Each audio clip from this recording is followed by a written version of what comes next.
Armored Warfare is a new game from Obsidian, which is a strategic, modern, tactical shooter. It's an armored tank game from Obsidian. You know, one thing that's exciting for us is the setting. You know, when we get to make this is a challenge for us. Like, we're very excited about this challenge, and one of the things that's neat when you get to make different games is adding something new. And we believe that a modern setting is new to the genre that we can really contribute to, and that's a really exciting point for us.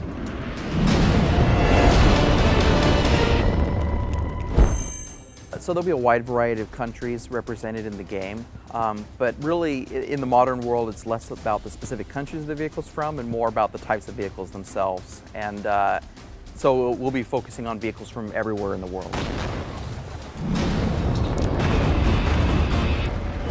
So we've been experimenting with some different sizes. The first map that we made is the smallest one that we've tried so far, and that one is 1,000 meters by 1,000 meters. And as we started to experiment on that map and evaluate the speed at which modern vehicles move around and the view ranges that we wanted and the accuracy that the vehicles have, it felt a little too small. The next size up map that we've been experimenting with is 1,200 meters by 1,200 meters.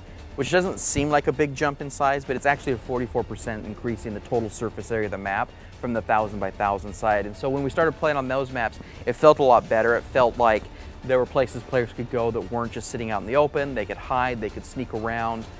We weren't just forcing everyone into a corridor to fight each other. Now players actually had choices about where they went on the map and how they deployed at the start of the round.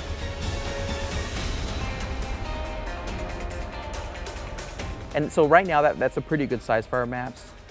We definitely intend to continue experimenting with larger and larger maps. But our initial roundup of maps will range from the 1,000 by 1,000 map that we made first and the 1,200 by 1,200 meter maps that we've been experimenting with since then.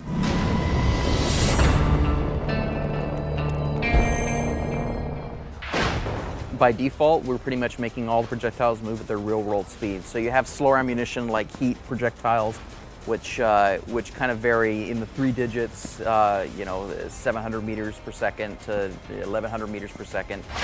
But you also have stable rounds, which are really fast. Those can go all the way up to 2,000 meters per second and faster. And in the game, they'll be moving at those speeds. One of the great things about CryEngine that we're using for Armored Warfare is that it's very good at rendering different types of weather. And so we've put a lot of work into taking advantage of that power in the engine. So that includes snowstorms, dust storms, rainstorms, thunder, lightning, and having all that be reflected in the environment. It even has the power to change the weather over the course of the map. So maybe the match will start off with weather in one state, and by the end of the match, the weather is in a completely different state. You know, it could go from slightly overcast to a lightning storm, for example, over the course of a match. So this weather will then feed back into the gameplay, factoring into vision systems and things like that the players will be able to take advantage of.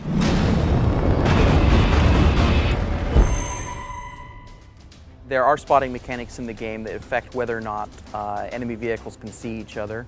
So you will not know where all the enemy team is at all times. If they're in cover, if they're hidden behind objects, you won't know where they're at. They're not completely visible 100% of the time.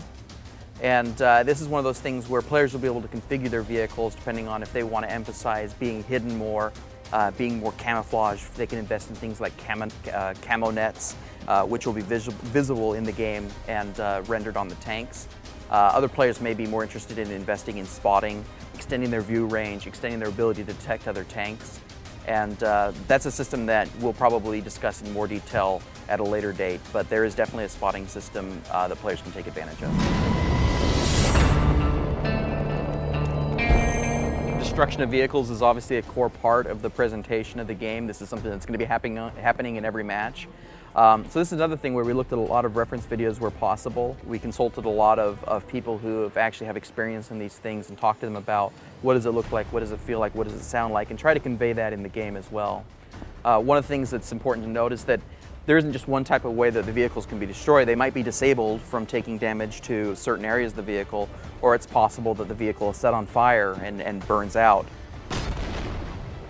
Or the worst thing that happens, of course, is an ammo cook-off, which is a catastrophic explosion that can send the turret flying up in the sky and is going to create a massive explosion. These different varieties of ways the vehicles can be destroyed will be represented in the game.